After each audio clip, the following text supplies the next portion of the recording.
Assalaamu calaykum waraxmatullaahi wabarakaatuhu.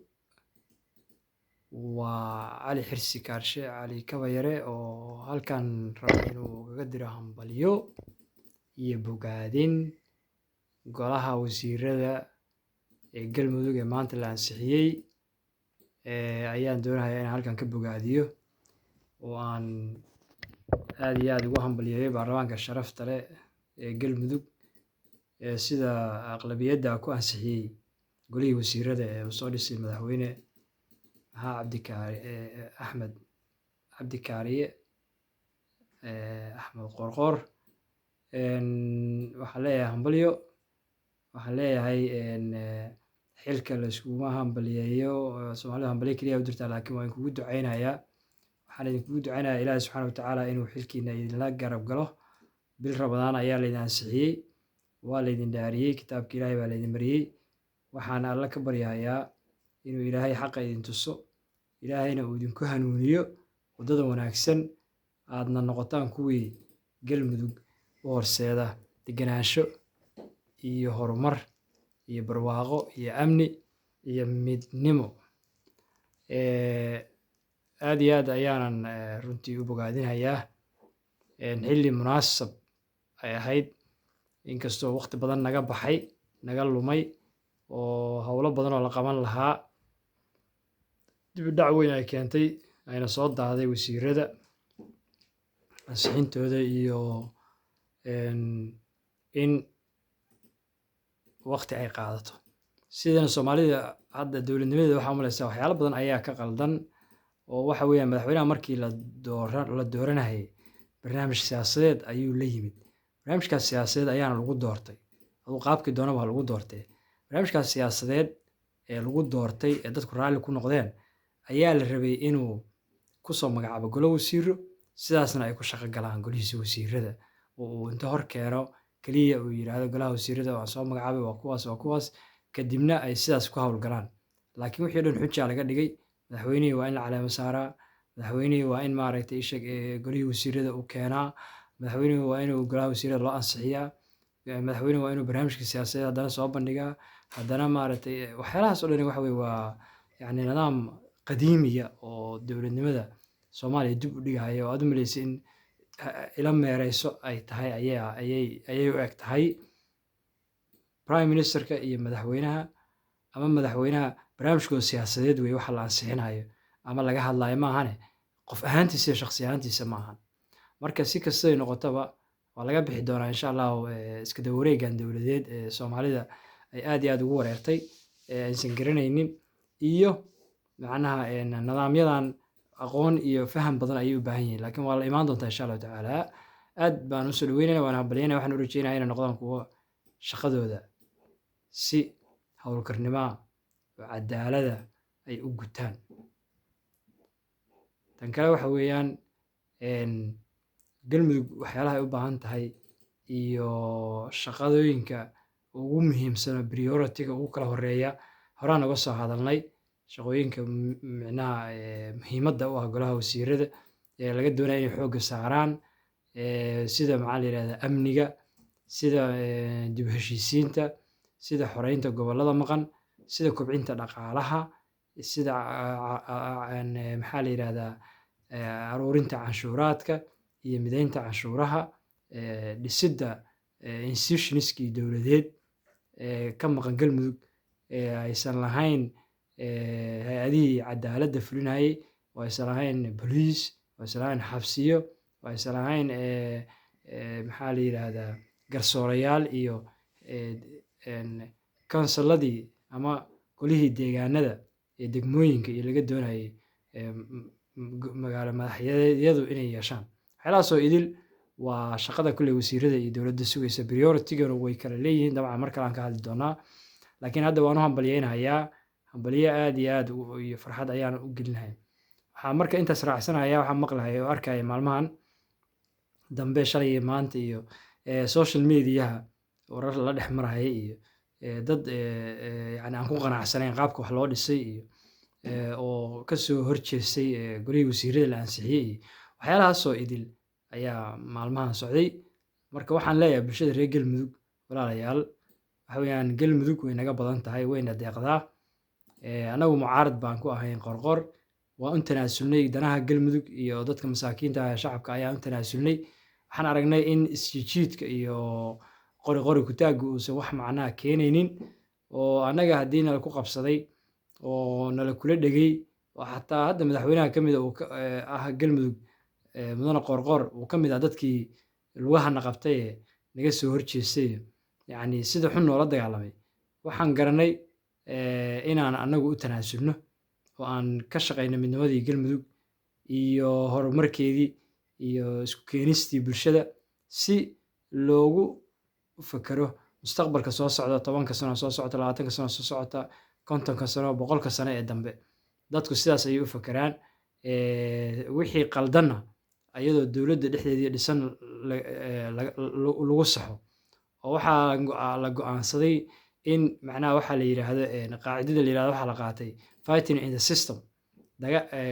In wax lagu saxo dowladdii oo dhisan iyo nidaamkii oo dhisan in wax lagu saxo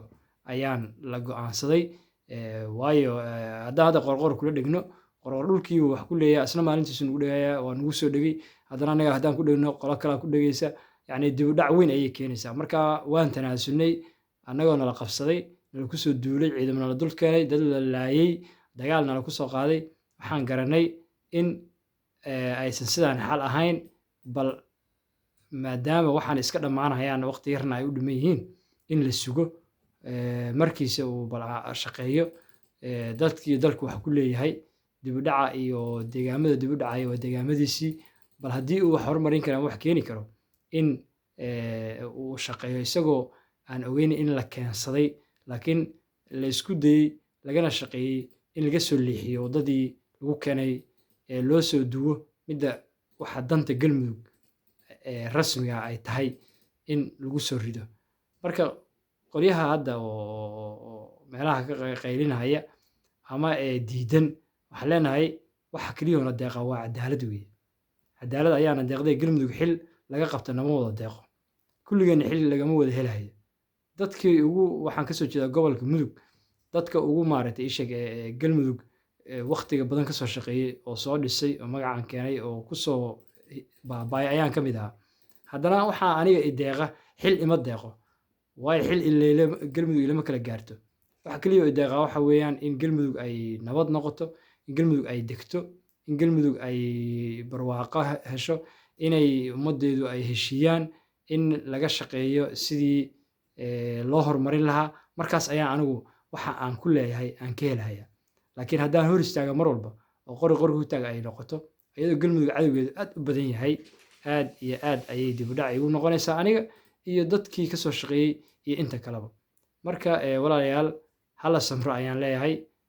Galmudug jifo way ka weyn tahay, galmudug deegaan way ka weyn tahay, way nagu wada filan tahay. Qoliyooyinka hadda wax tabanaya waxa weeyaan haddii iyaga xitaa xilka loo dhiibo maantay tabasho bani aadamka tabashadiisa lama dhammayn karo. Cid dhammayn kartaa ma jirto. Allihii subxaanahu wa tacaala abuuray ayaa hadduu qabow geeyana waxay leeyihin ilaahay kuleyl na sii, haddii kuleyl la siiyana waxay leeyihin ilaahu na qabooji. Bani aadamku waxa weeyaan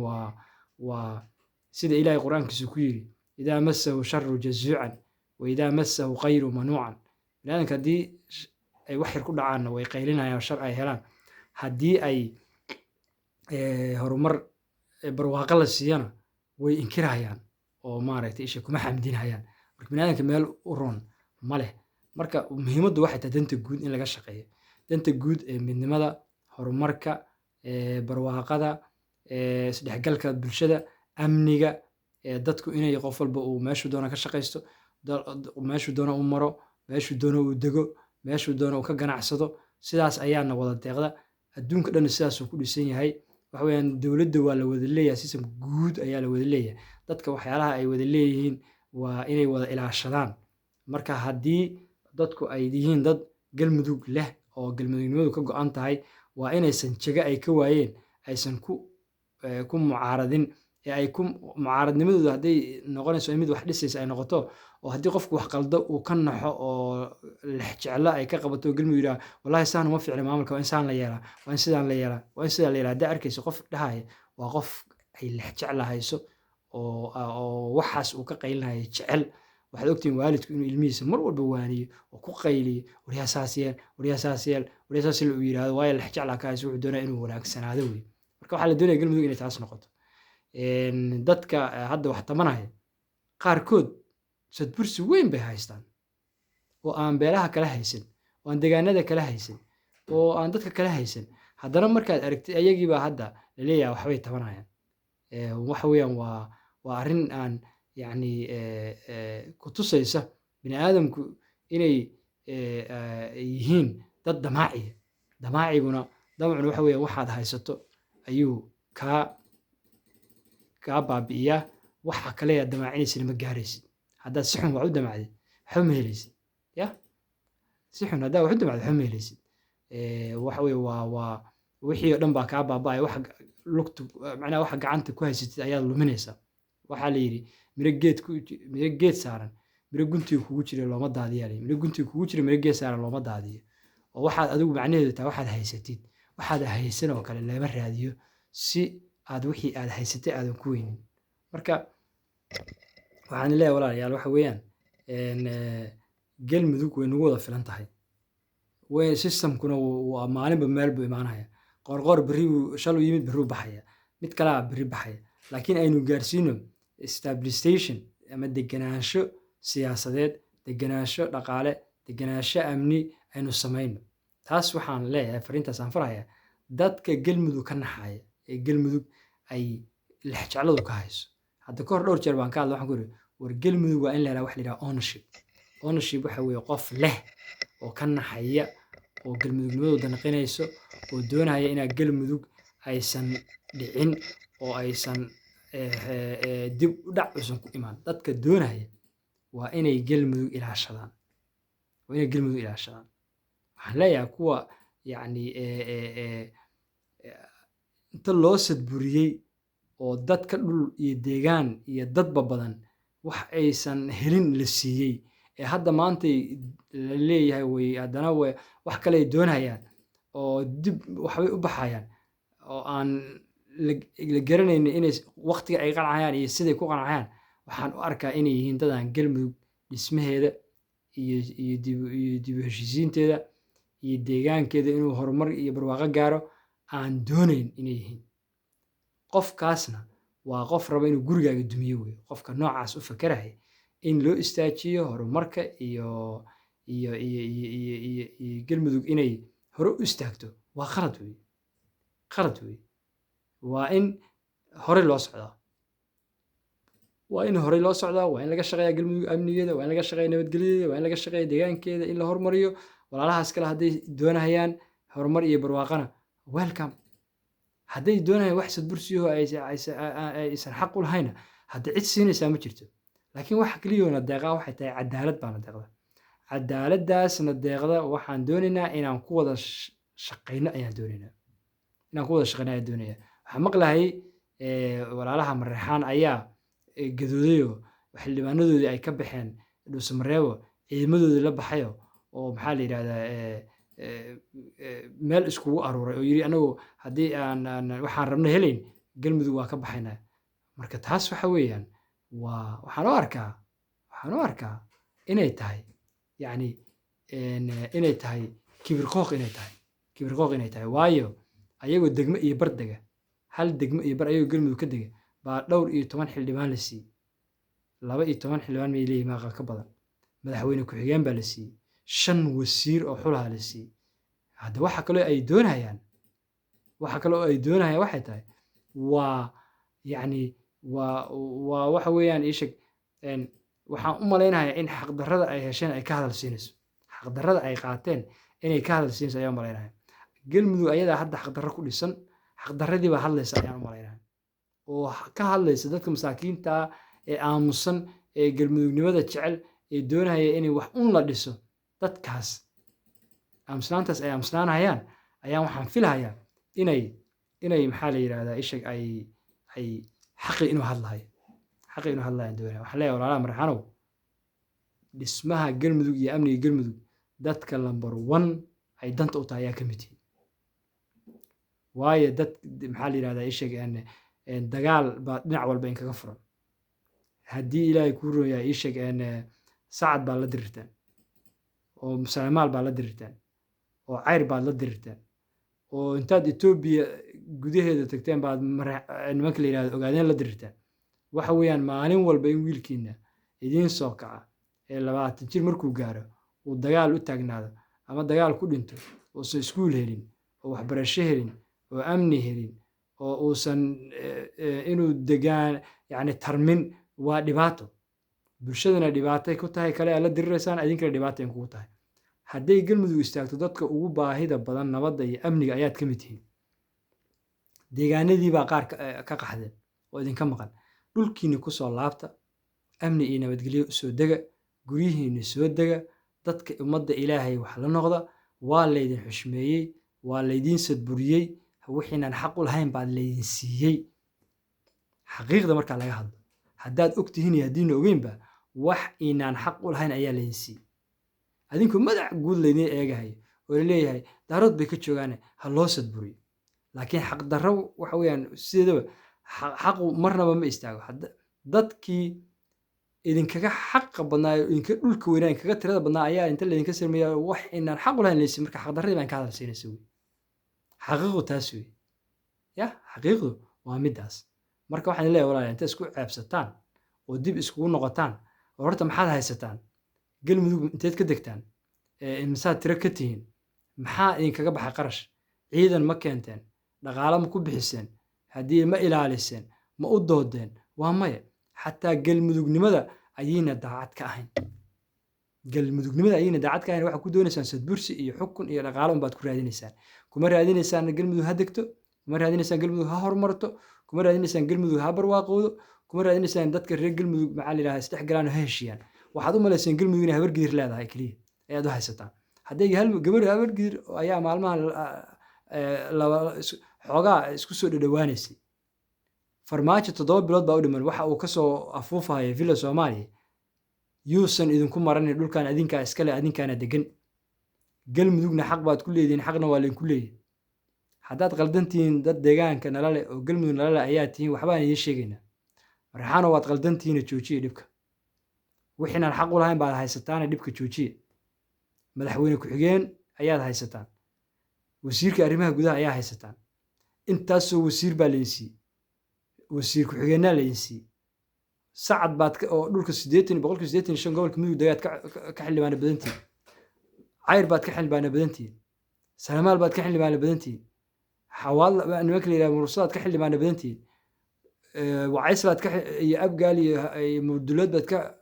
xildhibaana badantihiin saruur baad ka xildhibaana badantihiin dhulka ay degaan ilaa ay ceel dheer bayna degaan ya maweynan dad isqabta ahayn oo wax garanaya miyayna lahayn miyaysan idin qiyaasnayn waxa aad dhulka aad degantihiin iyo tiradiina iyo intaad la egtihiin mase ujeedkiinu waxa weeye inaad galmudug burburisaan mar walba oo aad galmudug aad haddii ilaahay ku runayahay horumarkeedii iyo midnimadeedii iyo dowladnimadeeda hor istaagtaan wey hadda waxaan idin arkaynaa niman aan daacad ka ahayn galmudug inaad tihiin dad aan doonayn galmudug inay horumarto oo ay istaagto inaad tihiin ee fadqalallo iyo dhibaato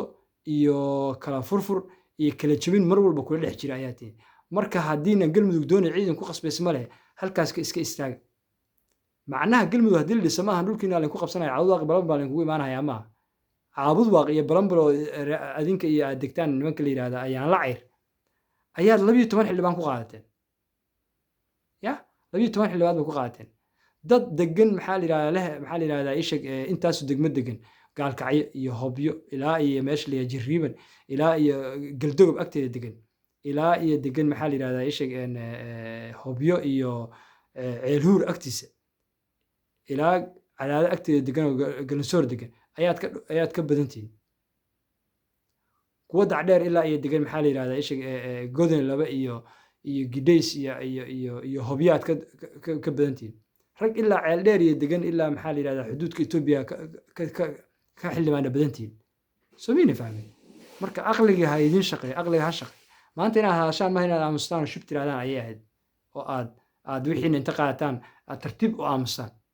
laakiin xaq baa idinka hadlinaya xaq darradii xasan sheekh iyo cabdikariin guuleed iyo ay ku dhiseen damujidiid nimankii galmudug ku dhiseen iyo islaantan xalimayare la leeyahay hadda dastuurka ku ciyaaraysa ee doorashada ku ciyaaraysa ayaa idinka hadal siinaysa. waxayna u eg tahay inaad waxa aad raadinaysaan aad ku weyn doontaan waxaad haysataan. sidaas ayay u eg tahay sidaas ayay u eg tahay kuwa kale oo leeyahay waxaan arkayay ninka la yidhaha isha gacma dheer oo soo hadlayo la leeyahay waxbuu tabanaya asaguna. shame iyo waxaas ceeb waxaas maanta in jufo loo hadlo oo maxaa la yidhaahdaa isha ay jufo walba tiraahdaa waxbaa iga maqan, wax caqliga gelahaya ma ahan, mana la filaynin. waxa weeyaan maantay waxay u baahan tahay galmudug cadaalad bay u baahan tahay, midnimay u baahan tahay, dib u xoreyn bay u baahan tahay. intaas ayaana nagu filan, intaasaan ka wada shaqayno. hadday galmudug digto oo cadaalad hesho oo ay maaragtay isha istaabiil noqoto, annaga dhan way nagu filan tahay. markaas ayaa qof walba cadaalad helayaa wixii uu xaqa u lahaa ee rasmiga ahaa. markii la gaaro doorashada qof iyo cod oo degmo walba golo degaan loo sameeyo, markaas ayaa nin walba waxa uu yahay iyo tiradiisa iyo intuu dad dhul haystay intuu dad haystaba la arki doonaa. markaas soo baxa, markaas u tartama. laakiin maantay jufo iyo maxaa la yidhahdaa isha tuulo iyo inaan isku riixriixno caqli gal maahan. waxaan marka hadalkayga kusoo koobahayaa oon leeyahay hambalyo golaha wasiirada cusub galmudug ay yeelatay, inkastoo aad iyo aad u tiro badan yihiin oo maaragtay isheeg ay dowladda shiinaha xataa ka wasiirra badan yihiin baan u malaynahay. intaasoo wasiir waxaa keenaysa in la badiyo. waxa weeyaan waa jufo walba iyo qof walba wuxuu rabaa wasiir buu rabaa iyo maxaa la yidhahdaa isheeg iyo xildhibaan. macquulna maaha wasiir iyo xildhibaan qolo walba iyo jufo walba ka hesho. muhiimaddu waxay tahay war wasiirkan asaga maxaa la yidhahdaa isheeg danihiisa u shaqaysanaya. meeshaana wax weyn oo yaallo laga helaya hadda ma jirto. waqtiyadan soo socda galmudug wax badan lagama filayo, laakiin keliya waxaa la doonayaa qof dad magac ka taga la rabaa. dad magac ka taga oo galmudug dhisan ka taga oo galmudug midaysan ka taga oo galmudug ishaysato ka taga oo galmudug ciidamo leh ka taga oo galmudug sharciyo dowladeed oo rasmi leh ka taga oo degmudug hay-ado dowladeed leh oo hay-adihii dowladda u dhisan yihiin. hay-addii maxaa la yidhahdaa isha cadaaladda u dhisan tahay, hay-adihii maxkamadii u dhisan yihiin, xabsiyadii u dhisan yihiin, maxaa la yidhahdaa isha hay-adihii canshuuraadka u dhisan yihiin, kulli ay macnaha isha baarlamaan leh, wasaarada leh,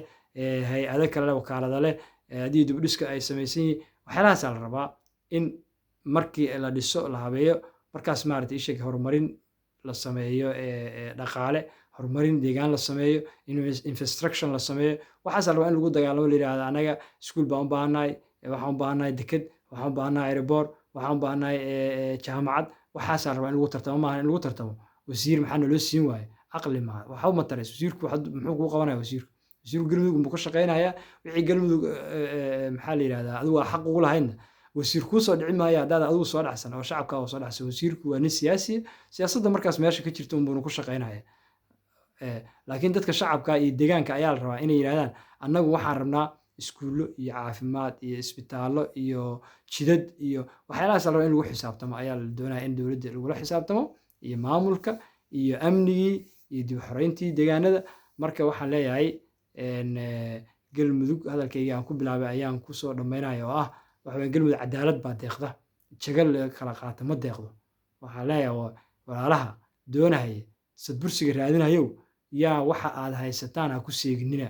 kuwa kale ee doonaya inay dadka fashiliyaanow waa la yaqaanaa taariikhdiina, waa la ogyahay. dhibaatada joojiya, dib u dhiska ka qayb qaata, shaqada wax ka qabta. haddaad aqoon iyo